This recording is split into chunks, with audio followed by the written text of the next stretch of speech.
So if you own an Oculus Quest, your headset received a lot of new features and software updates. And since Oculus admittedly does a terrible job letting the user know, a vast majority of people that I talk to that own the Oculus Quest don't even know about some of these features. So in today's video, I'm gonna go ahead and give you a quick update of all the new features that every Oculus Quest headset owner needs to know. So sit back, relax, and let's get started. So currently, at the time of making this video, version 15 is now released. And unlike how it was in the past, if you want to update your Oculus headset, the way that I've been able to update my headset is by going into the settings and going into the software updates on this tab.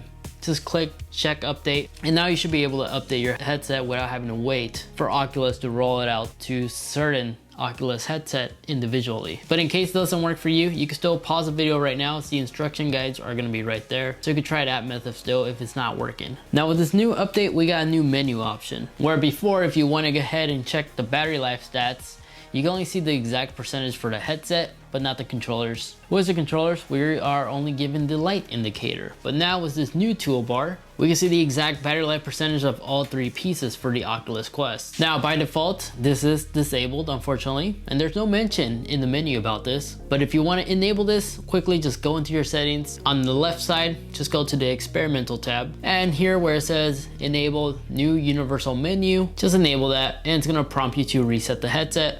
Follow the on-screen instructions, and now when you boot up your headset, here is that new menu tool. And navigating with this new menu tool is a lot better than what previously was offered. Now the next must-know feature that I have to show you is the new on-demand pass-through mode. Now whenever you're playing games in virtual reality and somebody is yelling your name across the room, or maybe you hear your phone ringing, instead of having to pause the game and take off the headset, now you can actually toggle pass-through mode, which will switch to the camera so you can see everything around you without having to take off the headset. Now with this new pass-through mode enabled, you can just tap either the right or left side.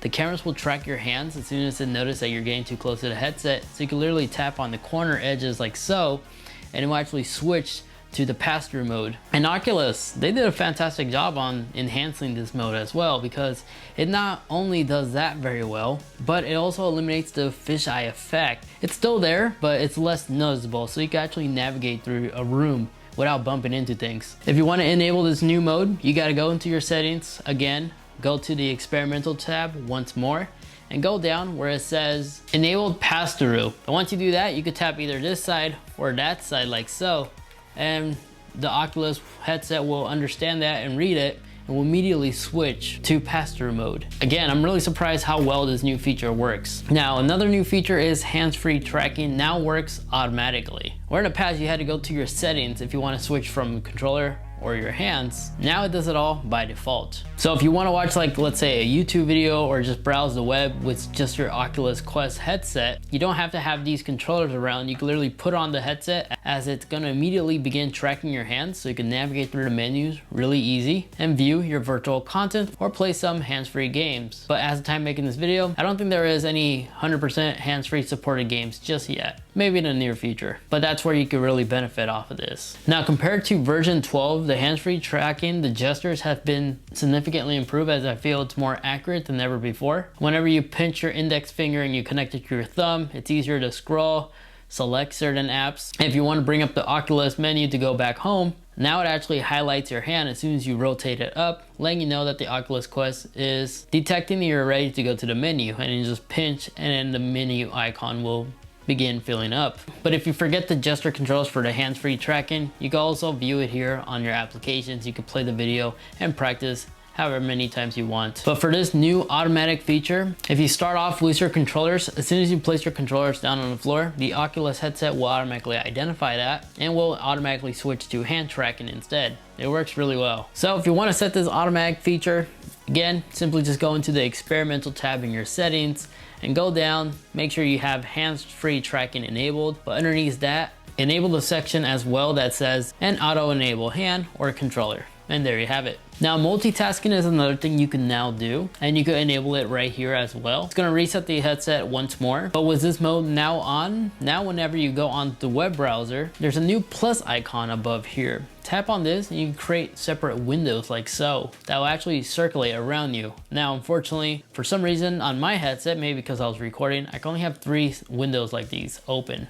But inside these windows, you could still create separate tabs. And it also fully supports the hand-free tracking as well. Note that some of these hand tracking games require the controller, so you can't use their hands-free. Maybe in the near future again, who knows. Now back to this new menu toolbar. If you go to the share icon, we now finally have a new gallery tab. This is something that we've been asking for the longest time, but now you can actually browse and view some of your captured videos as well as photos you have taken. But not only that, now you see here we now have a control center you could easily access, where it gives you full control to adjust not just the brightness, but volume controls, and you got your network settings right here as well. And if you want to close this window to view the screen that's behind it, just quickly tap the highlighted section and it will close it and move it out of your way so you can still view the big screen behind it. And it also gives you access to some of your recent played apps as well right here if you notice. Another cool new goodie inside this menu tab is now you actually have a separate tab for your party. So just like a gaming console, you can view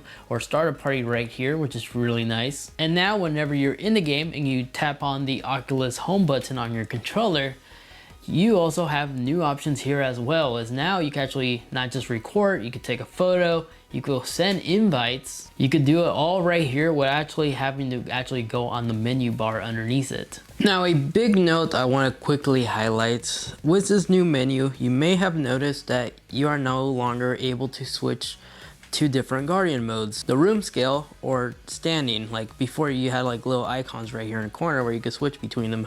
They kind of changed that. Unfortunately, it takes a little bit longer to do that, as I'm gonna go ahead and demonstrate. So here on the little gear icon, the cog, you gotta go to the Guardian tab.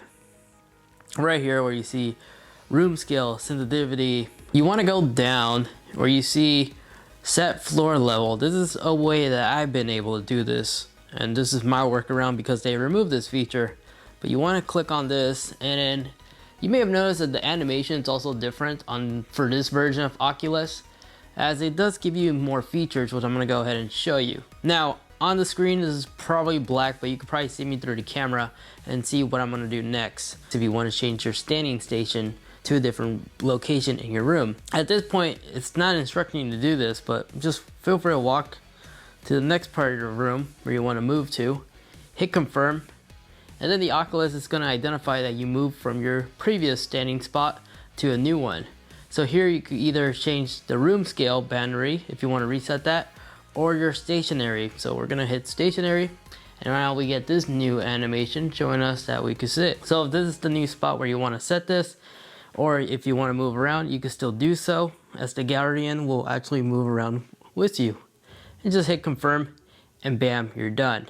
Now, if you want to switch to the room scale while still using the headset, go back into set floor level, tap reset, follow the on-screen instructions, and just slightly move a little bit more out from the previous Guardian. Hit confirm, and then just select room scale. And now you can follow the on-screen instructions. But not only that, a new feature they innovated is that if you accidentally messed up, you don't have to reset the entire process. You may now extend it like so,